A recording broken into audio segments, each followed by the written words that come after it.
Elisa stepped into the dimly lit elevator, the metallic walls humming faintly with electricity.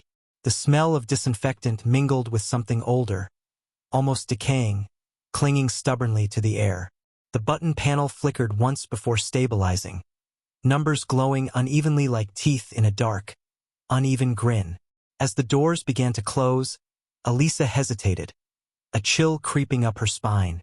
The hallway behind her seemed unnaturally long, the carpet threadbare and frayed, the faint pattern worn away in patches.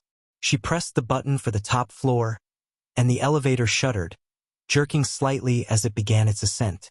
A whisper brushed past her ear, soft and urgent. She froze, heart hammering. There was no one else. The lights flickered again, shadows twisting and merging into shapes she didn't want to name.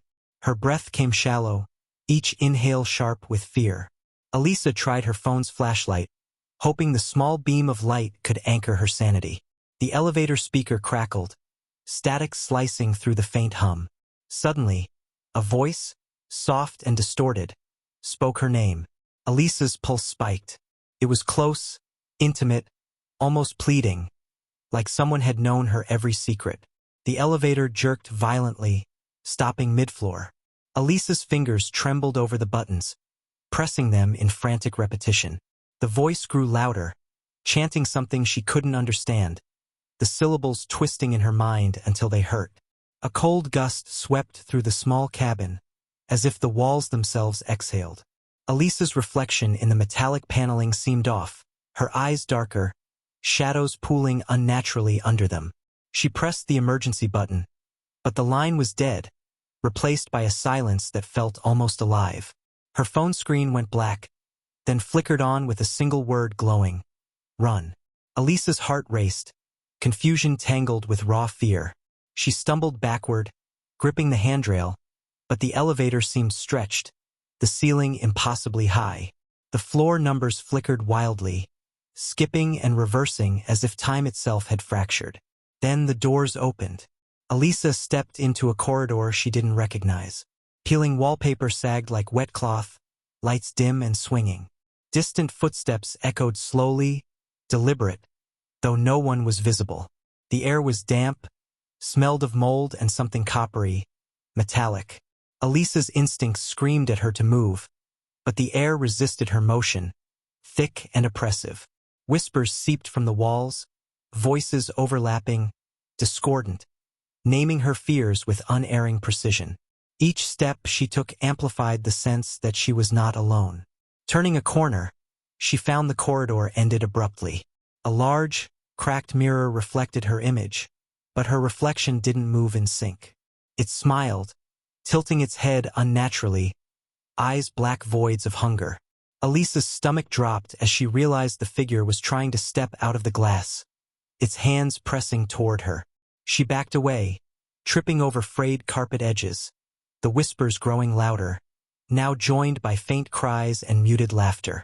Her phone flickered, revealing shadowed figures in the corners of the corridor that disappeared the moment she looked directly at them. Elisa's breathing quickened, each inhale sharp and shallow. The lights above flickered in patterns that seemed deliberate, casting shapes across the walls that resembled hands, faces, mouths screaming in silence. Every instinct screamed danger, yet her legs refused to move with purpose. The elevator doors suddenly slammed shut behind her, a metallic clang that resonated through the building. Elisa turned instinctively, half expecting something to emerge, but nothing moved. The corridor seemed endless now, stretching beyond what was physically possible. A faint scratching sound began behind her, like claws on wood or metal. Elisa's eyes darted around, seeking the source. The sound moved closer, yet the corridor remained empty. Shadows shifted and pulsed along the walls, forming shapes her mind tried and failed to comprehend. She pressed her hands against the wall, feeling the cold, sticky residue that seemed to pulse beneath her fingers, almost alive.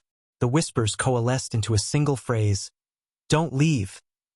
It echoed in her skull, vibrating her teeth, pressing into her mind like ice. Elisa stumbled forward, finding a small side door partially ajar. The hallway inside was darker still, a tunnel of peeling paint and broken tiles. Distant, faint light glowed from the far end, but moving toward it felt like wading through water, the air heavy and viscous. As she advanced, faint figures appeared at the edges of her vision, silhouettes of people, frozen in poses of despair. Every time Elisa turned to face them, they vanished, leaving only the oppressive sense that she was being watched, studied, hunted.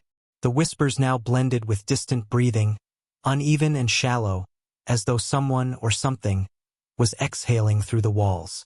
Elisa's mind raced, trying to find logic, but the hotel's geometry had betrayed her. Corners bent impossibly, ceilings dipped and rose, doors led to nowhere, and the floor seemed to pulse underfoot.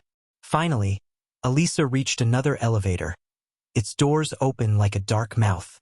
The familiar metallic smell greeted her, but this elevator felt different, older, hungrier. She hesitated, heart hammering, shadows curling in the corners of the cabin. The voice from before returned, softer now, coaxing, yet menacing. "Step inside." Elisa took a trembling breath, gripping the handrail as the doors began to close. The corridor behind her vanished, leaving only darkness, whispering, and the hum of the elevator waiting to take her deeper into the unknown. Elisa's heart pounded as the elevator lurched downward, the metallic walls vibrating against her fingertips. The faint hum had become a low growl, reverberating in her chest, as if the building itself were alive and resenting her presence. The lights flickered violently, casting erratic shadows across the cabin. Elisa glanced at the floor panel. The numbers jumped unpredictably, skipping entire floors, counting backward, then forward. Each movement felt unnatural, as if the elevator obeyed some unseen mind. A whisper, almost a sigh, traced her ear. She spun, seeing only the empty metallic walls reflecting her wide-eyed panic. The air inside grew colder, biting at her skin, chilling her bones, leaving goosebumps in intricate patterns along her arms. The voice returned, louder, layered, hundreds of tones overlapping, repeating her name in distorted cadence. Elisa's ears rang. She pressed her palms against the walls, trying to ground herself, but the metal seemed to pulse under her hands, cold and rhythmic like a heartbeat not her own. The elevator jerked violently, doors sliding open mid-floor to reveal a hallway unlike any she had seen before. Darkness pooled at the edges, swallowing the dim lights. The walls were scratched with faint, jagged symbols, scrawled in haste, yet precise, as if someone or something was cataloging fear itself. Elisa stepped into the corridor cautiously. The floor creaked beneath her weight, sounding too loud in the oppressive silence. Whispers slithered through the air, forming words she could not comprehend, each syllable scraping at the edges of her sanity. Shadows moved independently of the light, stretching unnaturally along the walls. Shapes took form, hunched figures, their faces obscured, mouths opening in silent screams. Elisa's pulse raced. She wanted to turn and run, but her legs felt weighted, as if bound by invisible chains. A distant door creaked open. A faint, yellowish glow spilled into the hallway. Drawn by instinct, Elisa approached, each step echoing like a gunshot. As she neared the doorway, the glow revealed an abandoned hotel room, furniture overturned, personal belongings scattered as though the occupants had fled in terror. On the floor lay an old mirror, cracked in multiple places. Elisa saw herself reflected, but the image was wrong. Her eyes were hollow, her mouth slightly agape in silent terror. She raised a hand. The reflection did not move. It tilted its head and whispered in unison with the voices around her. "You cannot leave." Suddenly, the elevator doors slammed behind her. She spun to see nothing, but the corridor now seemed endless, bending impossibly. The shadows lengthened and condensed simultaneously, crawling toward her feet. Elisa stumbled backward, heart hammering, panic rising in waves she could not control. A cold wind swept through the hallway, carrying with it the scent of rust and decay. Faint laughter echoed from nowhere, high-pitched and brittle, cutting through the thick silence. Elisa's mouth went dry. She could barely form words, only whispering her own name in desperate prayer. She found another side door, half open, leading to a staircase descending into darkness.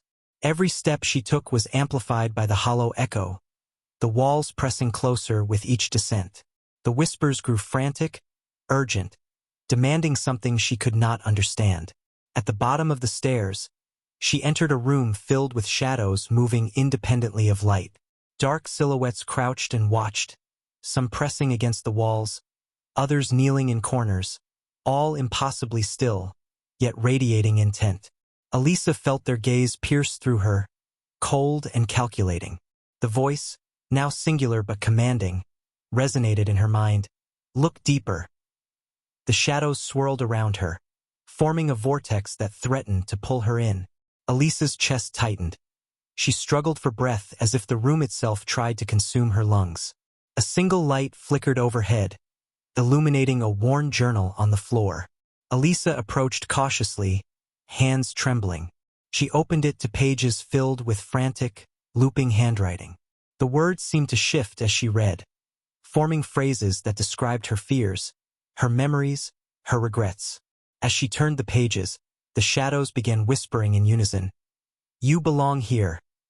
The walls pulsed with rhythm, sinking to a heartbeat that was not hers. Panic surged. She realized that escape required more than running. She had to confront the darkness calling to her. Elisa closed the journal and raised her hands. The shadows recoiled slightly, hissing and writhing. The whispers became screams. Yet she focused, grounding herself, repeating her name like a lifeline. Slowly, the pulse of the walls lessened. The shadows hesitated, unsure. The staircase behind her collapsed into darkness. The elevator doors slammed shut. She had no way back, only forward.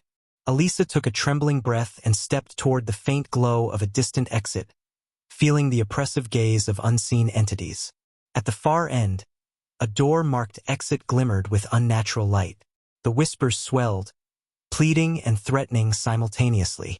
Elisa ran, the floor uneven beneath her feet, shadows latching to her heels like hands of ice.